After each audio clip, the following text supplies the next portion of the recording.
प्रार्थना क्या है? ईश्वर से सही वार्तालाप करने का माध्यम है प्रार्थना। किसी के मन में यह सवाल आ सकता है कि अगर ईश्वर को सब मालूम है तो प्रार्थना करने की क्या आवश्यकता? यह सवाल तार्किक लगता है। ईश्वर को सब मालूम है, फिर भी आपको प्रार्थना करनी है, क्योंकि प्रार्थना किसी और पर नहीं बल्कि सबसे पहले प्रार्थना करने वाले पर असर करती है, उसे ग्रहणशील बनाती है। वरना किसी इंसान को आप प्रसाद दे रहे हैं और वह उल्टा हाथ कर रहा है, यानी वह ग्रहणशील नहीं है। उल्टा हाथ रखकर कोई इंसान प्रसाद ग्रहण नहीं कर पाएगा। ऐसे इंसान को प्रसाद ग्रहण करने के लिए प्रार्थना करने की सलाह दी जाती है। प्रार्थना करने से उस इंसान का हाथ सीधा हो जाएगा और वह ग्रहणशील होकर ईश्वर द्वारा दिया जा रहा प्रसाद ग्रहण कर पाएगा। इस उदाहरण से समझें कि प्रार्थना करने वाले पर उसका सकारात्मक असर होता है, इसलिए प्रार्थना की व्यवस्था है। जिन लोगों को यह रहस्य मालूम नहीं, वह प्रार्थना का लाभ नहीं ले पाते। जैसे किसी कमरे में जब हवा बंद हो जाती है, रुक जाती है, तब बाहर की हवा आती है।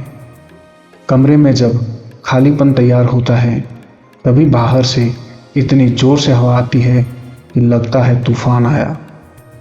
इसी तरह जब आप आंतरिक रूप से पूरी तरह से खाली हो जाते हैं, तब स्वतः ही आनंद का तूफान आता है। आप जितने ज़्यादा खाली होंगे, उतनी सहजता से उच्चतम चेतना प्रकट होगी। प्रार्थना करने के बाद आपके अंदर खालीपन प्रकट होगा। यह खालीपन आपके घर के खालीपन की तरह नहीं है।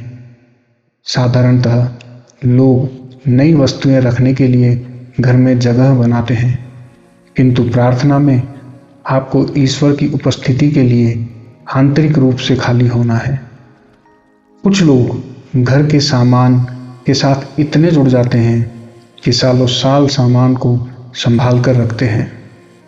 ऐसे लोगों के घर में धीरे धीरे कबाड़ खाना तैयार होता है। प्रार्थना के साथ भी यही बात लागू होती है। प्रार्थना के साथ अगर नकारात्मक भावनाएं नहीं छूटी, तो इंसान के मन में भी उनका कबाड़ खाना तैयार होता है और प्रार्थना का अपेक्षित परिणाम आने में देरी होती है। प्रार्थना करने के बाद जब इंसान सकारात्मक देखना शुरू करता है, तभी ईश्वरीय चेतना प्रकट होती है। जो भी आज इस विषय पर पढ़ या सुन रहे हैं या सत्य के मार्ग पर कार्य कर रहे हैं, वह समझें कि सत्य प्रकट होने के लिए प्रार्थना क्यों करनी चाहिए।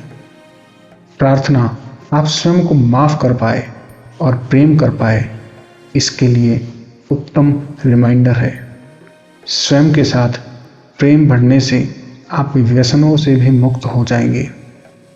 जैसे जैसे समझ बढ़ेगी कि हमारा शरीर ईश्वर का मंदिर है, तो आप इसके अंदर व्यसन डालकर इसे दूषित नहीं करेंगे। जब ज्ञान जागृत होता है, तब भक्ति अपने आप आने लगती है। प्रार्थना से ज्ञान प्रकट होगा तो उसके साथ साथ भक्ति भी प्रकट होगी। आज ये बातें पढ़ने से आपकी भक्ति बढ़ेगी और व्यसन छूट जाएंगे। अहंकार के गिरने के बाद प्रार्थना में भक्ति की ऊंचाई प्रकट होती है। ईश्वरीय चेतना जागृत होती है।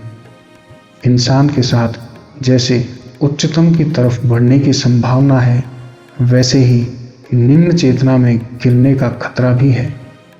इंसान के पास सारे पर्याय उपलब्ध हैं, इसलिए उसे वह खतरा होता है। जानवर के पास कोई दूसरा पर्याय नहीं होता, इसलिए जानवर को खतरा भी नहीं होता। इस खतरे से बचने के लिए सत्य का श्रवण, सेवा और भक्ति दी जाती है।